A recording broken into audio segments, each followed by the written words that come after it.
ഈശോ മിശിഹായ്ക്ക് സ്തുതിയായിരിക്കട്ടെ. പ്രിയപ്പെട്ട സഹോദരങ്ങളെ, ഞാൻ ഷിബു ജെയിംസ്. സാ മീഡിയ എന്ന നമ്മുടെ യൂട്യൂബ് ചാനലിലേക്ക് എല്ലാ സുഹൃത്തുക്കൾക്കും സ്വാഗതം. 2025 ലോഗോസിന്റെ പഠനമാണ് ഈ ചാനലിലൂടെ നടത്തപ്പെടുന്നത്. ഇത് ചോദ്യോത്തരങ്ങളുടെ ലൂക്കായുടെ സുവിശേഷം 22-ാം അധ്യായത്തിൽ നിന്നുള്ള 3-ാമത്തെ വീഡിയോയാണ്. ഇതിനു സമാന്തരമായി മോക്ക് ടെസ്റ്റുകളും നടത്തുന്നുണ്ട്. പഠിച്ച പാഠഭാഗങ്ങൾ എത്രത്തോളം നമുക്ക് മനസ്സിലായിട്ടുണ്ട് എന്ന് അറിയാൻ നമ്മെ സഹായിക്കുന്നത് മോക്ക് ടെസ്റ്റുകളാണ്. ആകെ 100 മോക്ക് ടെസ്റ്റുകളാണ് നടത്തുന്നത്. 28 മോക്ക് ടെസ്റ്റുകൾ കഴിഞ്ഞു. ഇനിയും രജിസ്റ്റർ ചെയ്യാൻ താല്പര്യമുള്ളവർക്ക് രജിസ്ട്രേഷൻ ഫീസ് അടച്ച് ജോയിൻ ചെയ്യാവുന്നതാണ്. ഇനിയും ജോയിൻ ചെയ്യുന്ന ആളുകൾക്ക് ആദ്യം മുതലുള്ള എല്ലാ മോക്ക് ടെസ്റ്റുകളും അയച്ചു തരുന്നതായിരിക്കും. പഠന സഹായി പുസ്തകം ആവശ്യമുള്ളവർ സ്ക്രീനിൽ കാണുന്ന നമ്പറിൽ ബന്ധപ്പെടുക. ഒന്നാമത്തെ ചോദ്യം, ലൂക്ക അധ്യായം 22-ന്റെ 8-ാമത്തെ തലക്കെട്ട്, യൂദാസ് യേശുവിനെ ഒറ്റുകൊടുക്കുന്നു. 2, അവൻ ഇത് പറഞ്ഞുകൊണ്ടിരിക്കുമ്പോൾ ഒരു ജനക്കൂട്ടം അവിടെ വന്നു. ആര് എന്തു പറഞ്ഞുകൊണ്ടിരിക്കുമ്പോൾ? യേശു, നിങ്ങൾ ഉറങ്ങുന്നതെന്ത്? പരീക്ഷയിൽ അകപ്പെടാതിരിക്കാൻ ഉണർന്നിരുന്ന് പ്രാർത്ഥിക്കുവിൻ. പരീക്ഷയിൽ അകപ്പെടാതിരിക്കാൻ ഉണർന്നിരുന്ന് പ്രാർത്ഥിക്കുവിൻ എന്ന് യേശു ശിഷ്യന്മാരോട് പറഞ്ഞുകൊണ്ടിരിക്കുമ്പോൾ അവിടെ വന്നതാര്? ഒരു ജനക്കൂട്ടം. 4, അവിടെ വന്ന ജനക്കൂട്ടത്തിന് മുമ്പിൽ നടന്നിരുന്നതാര്? 12 പേരിൽ ഒരുവനായ യൂദാസ്. 5, ജനക്കൂട്ടത്തിന് മുമ്പിൽ നടന്നിരുന്ന 12 പേരിൽ ഒരുവനായ യൂദാസ് മുമ്പോട്ട് വന്നതെന്തിന്? യേശുവിനെ ചുംബിക്കാൻ. 6, യേശുവിനെ ചുംബിക്കാൻ മുമ്പോട്ട് വന്ന യൂദാസിനോട് യേശു ചോദിച്ചതെന്ത്? യൂദാസെ, ചുംബനം കൊണ്ടോ നീ മനുഷ്യപുത്രനെ ഒറ്റുകൊടുക്കുന്നത്? 7, യൂദാസെ, ചുംബനം കൊണ്ടോ നീ ആരെ ഒറ്റുകൊടുക്കുന്നത് എന്നാണ് യേശു യൂദാസിനോട് ചോദിച്ചത്? മനുഷ്യപുത്രനെ. 8, യേശുവിനോട് കൂടെ ഉണ്ടായിരുന്നവർ, കർത്താവെ, ഞങ്ങൾ വാളെടുത്ത് വെട്ടട്ടെ എന്ന് ചോദിച്ചത് എപ്പോൾ? എന്താണ് സംഭവിക്കാൻ പോകുന്നത് എന്ന് കണ്ടപ്പോൾ? 9, എന്താണ് സംഭവിക്കാൻ പോകുന്നതെന്ന് കണ്ടപ്പോൾ യേശുവിൻ്റെ കൂടെയുണ്ടായിരുന്നവർ ചോദിച്ചതെന്ത്? ഞങ്ങൾ വാളെടുത്ത് വെട്ടട്ടെയോ? 10, ഞങ്ങൾ വാളെടുത്ത് വെട്ടട്ടെയോ എന്ന് ചോദിച്ചതാര്? യേശുവിനോട് കൂടെയുണ്ടായിരുന്നവർ. 11, പ്രധാന പുരോഹിതന്റെ സേവകനെ വെട്ടി അവന്റെ വലതു ചെവി ഛേദിച്ചതാര്? അവരിൽ ഒരുവൻ, അതായത് യേശുവിൻ്റെ കൂടെ ഉണ്ടായിരുന്നവരിൽ ഒരുവൻ. 12, അവരിൽ ഒരുവൻ ആരുടെ സേവകനെയാണ് വെട്ടി അവന്റെ വലതു ചെവി ഛേദിച്ചത്? പ്രധാന പുരോഹിതന്റെ. 13, അവരിൽ ഒരുവൻ പ്രധാന പുരോഹിതന്റെ സേവകനെ വെട്ടി അവന്റെ വലതു ചെവി ഛേദിച്ചു. അതു കണ്ട് യേശു പറഞ്ഞതെന്ത്? നിർത്തു. 14, അവരിൽ ഒരുവൻ പ്രധാന പുരോഹിതന്റെ സേവകനെ വെട്ടി അവന്റെ വലതു ചെവി ഛേദിച്ചു. അതുകണ്ട് യേശു പറഞ്ഞു, നിർത്തു. അനന്തരം യേശു ചെയ്തതെന്ത്? അവന്റെ ചെവി തൊട്ട് അവനെ സുഖപ്പെടുത്തി. 15, യേശു അവന്റെ ചെവി സുഖപ്പെടുത്തിയത് എങ്ങനെ?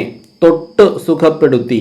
16, കവർച്ചക്കാരനെതിരെ എന്ന പോലെ വാളും വടിയുമായി നിങ്ങൾ വന്നിരിക്കുന്നുവോ? യേശു ഇത് ചോദിച്ചത് ആരോടെല്ലാം? പുരോഹിത പ്രമുഖന്മാരോടും ദേവാലയ സേനാധിപന്മാരോടും ജനപ്രമാണികളോടും.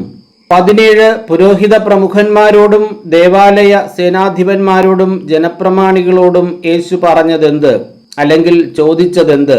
കവർച്ചക്കാരനെതിരെ എന്ന പോലെ വാളും വടിയുമായി നിങ്ങൾ വന്നിരിക്കുന്നുവോ? 18, ആർക്കെതിരെ എന്ന പോലെ വാളും വടിയുമായി നിങ്ങൾ വന്നിരിക്കുന്നുവോ എന്നാണ് യേശു പ്രധാന പുരോഹിതന്മാരോടും ദേവാലയ സേനാധിപന്മാരോടും ജനപ്രമാണികളോടും പറഞ്ഞത്? കവർച്ചക്കാരനെതിരെ എന്ന പോലെ. 19, കവർച്ചക്കാരനെതിരെ എന്ന പോലെ വാളും വടിയുമായി നിങ്ങൾ വന്നിരിക്കുന്നുവോ എന്ന് ചോദിച്ചതിനെ തുടർന്ന് യേശു പറയുന്നതെന്ത്? ഞാൻ നിങ്ങളോട് കൂടെ എല്ലാ ദിവസവും ദേവാലയത്തിലായിരുന്നപ്പോൾ നിങ്ങൾ എന്നെ പിടിച്ചില്ല. എന്നാൽ ഇത് നിങ്ങളുടെ സമയമാണ്, അന്ധകാരത്തിന്റെ ആധിപത്യവും. 20, നിങ്ങളോടുകൂടെ എവിടെ ആയിരുന്നപ്പോൾ നിങ്ങൾ എന്നെ പിടിച്ചില്ല എന്നാണ് യേശു പറഞ്ഞത്? ദേവാലയത്തിൽ. 21, ഞാൻ നിങ്ങളോട് കൂടെ എല്ലാ ദിവസവും ദേവാലയത്തിലായിരുന്നപ്പോൾ നിങ്ങൾ എന്നെ എന്തു ചെയ്തില്ല എന്നാണ് യേശു പറഞ്ഞത്? പിടിച്ചില്ല. 22 ഞാൻ നിങ്ങളോട് കൂടെ എല്ലാ ദിവസവും ദേവാലയത്തിലായിരുന്നപ്പോൾ നിങ്ങൾ എന്നെ പിടിച്ചില്ല. എന്നാൽ ഇത് ആരുടെ സമയമാണ് എന്നാണ് യേശു പറയുന്നത്?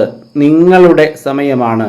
23 ഞാൻ നിങ്ങളോട് കൂടെ എല്ലാ ദിവസവും ദേവാലയത്തിലായിരുന്നപ്പോൾ നിങ്ങൾ എന്നെ പിടിച്ചില്ല. എന്നാൽ ഇത് നിങ്ങളുടെ സമയമാണ്. എന്തിൻ്റെ ആധിപത്യവും എന്നാണ് യേശു പറഞ്ഞത്? അന്ധകാരത്തിൻ്റെ.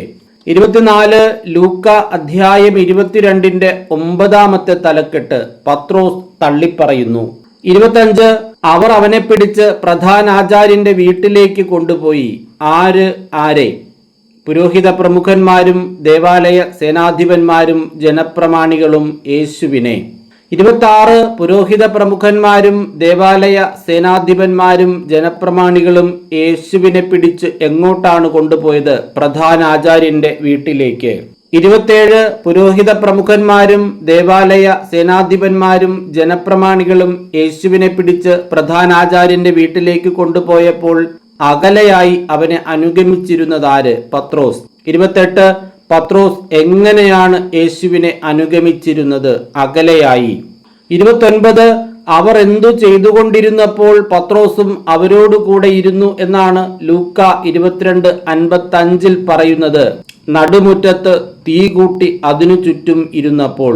30 പത്രോസ് തീക്കരികെ ഇരിക്കുന്നത് കണ്ട് ഇവനും അവനോടുകൂടെ ആയിരുന്നു എന്ന് പറഞ്ഞതാര്? ഒരു പരിചാരിക. 31 ഒരു പരിചാരിക ഇവനും അവനോടുകൂടെ ആയിരുന്നു എന്ന് പറഞ്ഞത് എങ്ങനെ? സൂക്ഷിച്ചു നോക്കിയിട്ട്. 32 ഒരു പരിചാരിക സൂക്ഷിച്ചു നോക്കിയിട്ട് ഇവനും അവനോടുകൂടെ ആയിരുന്നു എന്ന് പറഞ്ഞപ്പോൾ പത്രോസ് ചെയ്തതെന്ത്? അവൻ അത് നിഷേധിച്ചു. 33 ഒരു പരിചാരിക സൂക്ഷിച്ചു നോക്കിയിട്ട് ഇവനും അവനോടുകൂടെ ആയിരുന്നു എന്ന് പറഞ്ഞപ്പോൾ പത്രോസ് അത് നിഷേധിച്ചു പറഞ്ഞതെന്ത്? സ്ത്രീയെ അവനെ ഞാൻ അറിയുകയില്ല. 34 സ്ത്രീയെ അവനെ ഞാൻ അറിയുകയില്ല എന്ന് പത്രോസ് നിഷേധിച്ചു പറഞ്ഞു.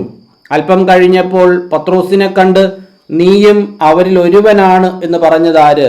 വേറൊരാൾ. 35 അല്പം കഴിഞ്ഞ് വേറൊരാൾ പറഞ്ഞതെന്ത്?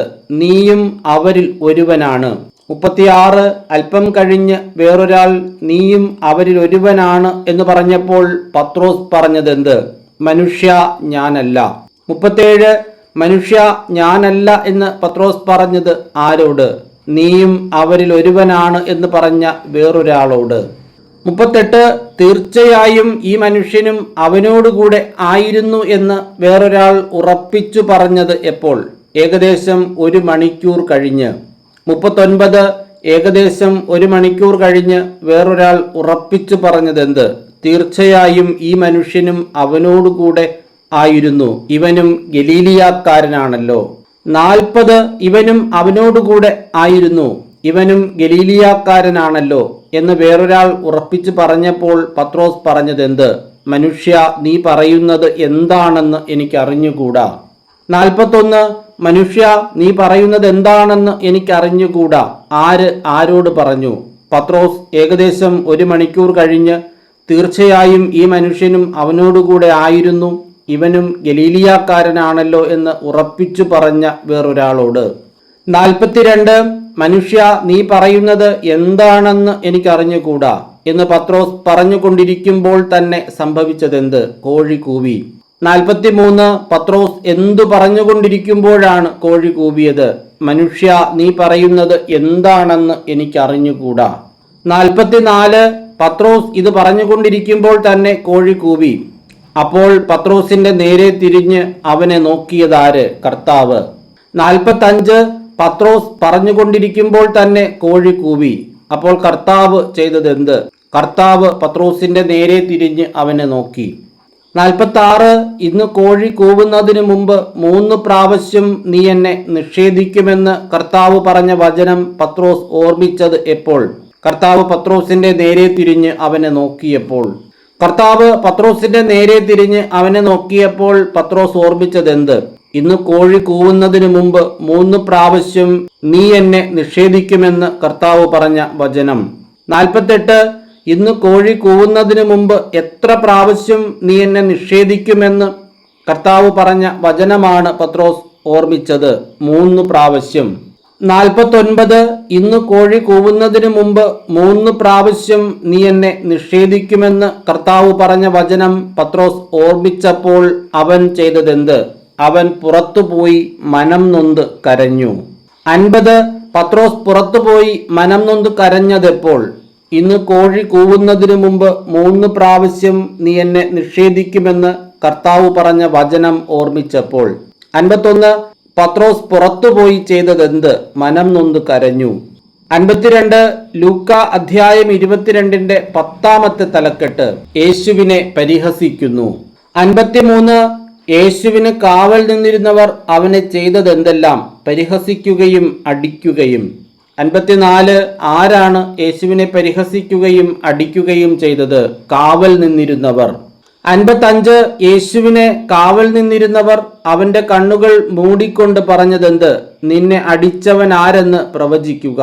56 യേശുവിന് കാവൽ നിന്നിരുന്നവർ നിന്നെ അടിച്ചവൻ ആരെന്ന് പ്രവചിക്കുക എന്ന് പറഞ്ഞതെങ്ങനെ? യേശുവിന്റെ കണ്ണുകൾ മൂടിക്കൊണ്ട്. 57 യേശുവിന് കാവൽ നിന്നിരുന്നവർ അവനെ അധിക്ഷേപിച്ചു പറഞ്ഞതെന്ത്? അവനെതിരായി പലതും. 58 അവനെ അധിക്ഷേപിച്ച് അവനെതിരായി പലതും പറഞ്ഞതാര്? കാവൽ നിന്നിരുന്നവർ. 59 ലൂക്ക അധ്യായം 22 11 തലക്കെട്ട് ന്യായാധിപ സംഘത്തിന്റെ മുമ്പാകെ. 60 എപ്പോഴാണ് പുരോഹിത പ്രമുഖന്മാരും നിയമജ്ഞരും ഉൾപ്പെടുന്ന ജനപ്രമാണികളുടെ സംഘം സമ്മേളിച്ചത്? പ്രഭാതമായപ്പോൾ. 61 പ്രഭാതമായപ്പോൾ സമ്മേളിച്ചതാരെല്ലാം? പുരോഹിത പ്രമുഖന്മാരും നിയമജ്ഞരും ഉൾപ്പെടുന്ന ജനപ്രമാണികളുടെ സംഘം. 62 അവർ അവനെ തങ്ങളുടെ സംഘത്തിലേക്ക് കൊണ്ടുവന്നു. ആരെ? പുരോഹിത പ്രമുഖന്മാരും നിയമജ്ഞരും ഉൾപ്പെടുന്ന ജനപ്രമാണികളുടെ സംഘം യേശുവിനെ. 63 പുരോഹിത പ്രമുഖന്മാരും നിയമജ്ഞരും ജനപ്രമാണികളും ഉൾപ്പെടുന്ന സംഘം യേശുവിനെ കൊണ്ടുവന്നത് എവിടേക്ക്? തങ്ങളുടെ സംഘത്തിലേക്ക്. 64 പുരോഹിത പ്രമുഖന്മാരും നിയമജ്ഞരും ഉൾപ്പെടുന്ന ജനപ്രമാണികളുടെ സംഘം യേശുവിനെ അവരുടെ സംഘത്തിലേക്ക് കൊണ്ടുവന്ന് പറഞ്ഞതെന്ത്? നീ ക്രിസ്തുവാണെങ്കിൽ അത് ഞങ്ങളോട് പറയുക. 65 നീ ക്രിസ്തുവാണെങ്കിൽ അത് ഞങ്ങളോട് പറയുക എന്ന് പറഞ്ഞ പുരോഹിത പ്രമുഖന്മാരോടും നിയമജ്ഞരും ഉൾപ്പെടുന്ന ജനപ്രമാണികളുടെ സംഘത്തോട് യേശു പറഞ്ഞതെന്ത്? ഞാൻ പറഞ്ഞാൽ നിങ്ങൾ വിശ്വസിക്കുകയില്ല, ഞാൻ ചോദിച്ചാൽ നിങ്ങൾ ഉത്തരം തരുകയുമില്ല.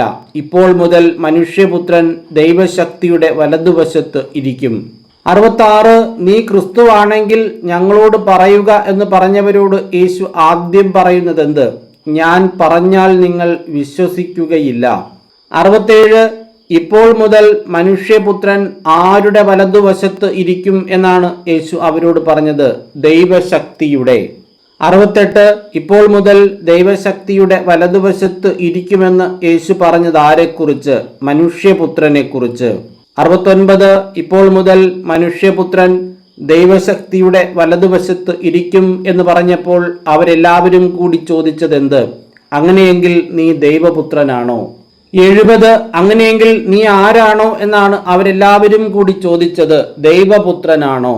71 അങ്ങനെയെങ്കിൽ നീ ദൈവപുത്രനാണോ എന്ന് അവരെല്ലാവരും കൂടി ചോദിച്ചപ്പോൾ യേശു പറഞ്ഞതെന്ത്? നിങ്ങൾ തന്നെ പറയുന്നല്ലോ ഞാനാണെന്ന്. 72 അങ്ങനെയെങ്കിൽ നീ ദൈവപുത്രനാണോ എന്ന അവരുടെ ചോദ്യത്തിന് നിങ്ങൾ തന്നെ പറയുന്നല്ലോ ഞാനാണെന്ന്. അങ്ങനെ യേശു മറുപടി നൽകിയപ്പോൾ അവർ പറഞ്ഞതെന്ത്? ഇനി നമുക്ക് വേറെ സാക്ഷ്യമെന്തിന്? അവന്റെ നാവിൽ നിന്ന് തന്നെ നാം കേട്ടുകഴിഞ്ഞു. 73 അവർ പറഞ്ഞു, ഇനി നമുക്ക് വേറെ സാക്ഷ്യമെന്തിന്? അവന്റെ ഡാഷ് നാം കേട്ടുകഴിഞ്ഞു. ലൂക്ക 22:71 പ്രകാരം പൂരിപ്പിക്കുക, നാവിൽ നിന്നു തന്നെ. ഇങ്ങനെ 73 ചോദ്യങ്ങളാണ് ലൂക്ക 22 അധ്യായത്തിന്റെ 3 ഭാഗത്ത് തയ്യാറാക്കിയിട്ടുള്ളത്. എല്ലാവരും നന്നായി പഠിക്കുക. മോക്ക് ടെസ്റ്റിൽ പങ്കെടുക്കാൻ താല്പര്യമുള്ളവർ ജോയിൻ ചെയ്യുക. പുസ്തകം ആവശ്യമുള്ളവരും മെസ്സേജ് ചെയ്യുക. എല്ലാവർക്കും എല്ലാവിധമായ നന്മകളും അനുഗ്രഹങ്ങളും ഉണ്ടാകട്ടെ എന്ന് ആശംസിച്ചുകൊണ്ട് പ്രാർത്ഥിച്ചുകൊണ്ട് നിർത്തുന്നു. നന്ദി.